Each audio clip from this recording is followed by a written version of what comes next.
Situasi pandemi corona di Indonesia semakin mengkhawatirkan. Dalam 3 hari terakhir, angka kasus COVID-19 harian kini bahkan nyaris mencapai 14.000 kasus. Dari catatan Satgas COVID-19 hingga 20 Juni 2021 kemarin, COVID-19 di Indonesia sudah menjangkiti hampir 2 juta orang. Kasus harian mencapai 13.737, hampir mendekati angka tertinggi di bulan Februari lalu, yakni 14.000 kasus per hari. Kemarin, angka kematian juga mencapai 371. Itu artinya dalam 1 jam ada sekitar 15 orang meninggal dunia akibat COVID-19. Total, sudah 54.662 orang meninggal karena corona. Di hari yang sama, angka positivity rate PCR atau persentase perbandingan jumlah orang yang positif lewat tes PCR dengan total jumlah orang yang dites PCR bahkan mencapai 42,17%. Itu artinya dari 10 orang yang menjalani tes PCR, hampir separuhnya ternyata positif COVID-19. Lonjakan kasus corona yang kian menggila pun membuat angka ketersediaan rumah sakit, terutama di Pulau Jawa, semakin menjerit.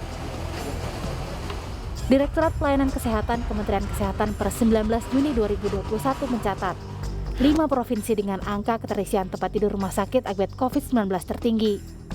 Yang paling tinggi adalah Jakarta dengan 84%, disusul Jawa Barat dengan 81%, lalu Jawa Tengah dan Banten dengan 79%, dan Yogyakarta dengan 74%. Makin tinggi angka keterisian rumah sakit, semakin sulit warga mendapat pelayanan kesehatan. Pihak rumah sakit pun mau tak mau harus menyaring pasien yang lebih membutuhkan pertolongan. Rumah sakit tentu harus sangat menseleksi ya, mengubah strategi. Kalau yang tadinya kami banyak menerima pasien yang mungkin ke arah ringan sedang ya atau sedang, sekarang mungkin kami akan prioritaskan ke arah yang sedang ke arah berat dan kritis, serta kami melakukan ini dilakukan di IGD kami yang ada di Indonesia. Krisis layanan rumah sakit akibat tingginya kasus COVID-19 bukan hanya data di atas kertas. Di Kabupaten Bandung, Jawa Barat misalnya, 6 rumah sakit rujukan COVID-19 yang disiapkan pemerintah saat ini sudah hampir penuh. Per 20 Juni hanya tersisa 18 tempat tidur dari total 143 yang disiapkan. Pemprov Jawa Barat pun melarang warga luar kota Bandung untuk berkunjung ke tempat wisata, baik di Kabupaten Bandung maupun Kabupaten Bandung Barat. Seruan lockdown pun terus mengemuka untuk menekan penyebaran corona yang tak terkendali. Paling tidak, harus ada aturan tegas dari pemerintah agar angka kematian tak semakin parah. Mengurangi tingkat penularan. Sekali lagi, mengurangi tingkat penularan yang sekarang ini bisa dikatakan tidak terkendali, yang sekarang ini menyebabkan rumah sakit di banyak kota itu penuh, tidak hanya di Pulau Jawa, di Sumatera, di Kalimantan Barat, dan di banyak tempat keterisian rumah sakit rujukan ini amat tinggi. Kali menyarankan sekarang ini, saya juga setuju menyarankan bahwa lockdown lebih tepat daripada PPKM Mikro. Harus diberikan reward and punishment yang tegas dan jelas oleh otoritas pemerintah. Jadi tidak lagi pakai kompromi, tapi ada reward and punishment yang tegas, dan itu harus tertulis detail. Itu yang saya maksud dengan langkah-langkah ekstrim. Jadi tidak lagi ini bersifat imbauan, bersifat saran gitu, tapi dibuat yang lebih detail, tegas, jelas.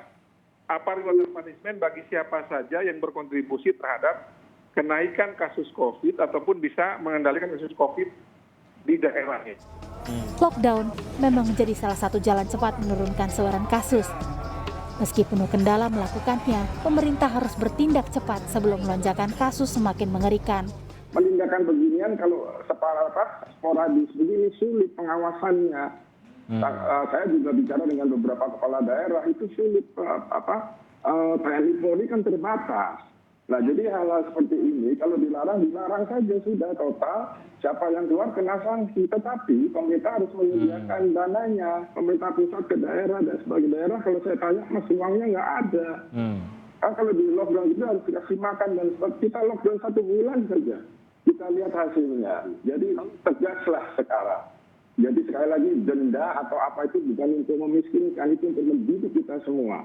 Seluruh bangsa di dunia tidak, coba pelajari sejarahnya, tidak ada yang tidak dengan sanksi yang keras untuk dia bisa disiplin. Itu dari. Di Jakarta yang notabene angka keterisian rumah sakitnya paling tinggi se-Indonesia juga belum menunjukkan sinyal-sinyal penerapan karantina wilayah alias lockdown. Padahal 20 Juni kemarin, Jakarta juga kembali mencatat rekor kasus harian COVID-19 tertinggi selama pandemi dengan 5.582 kasus baru. Pemprov DKI Jakarta pun berdalih menunggu keputusan pemerintah pusat untuk menarik kembali rem darurat atau menerapkan kebijakan lockdown. Tim Liputan, Kompas TV.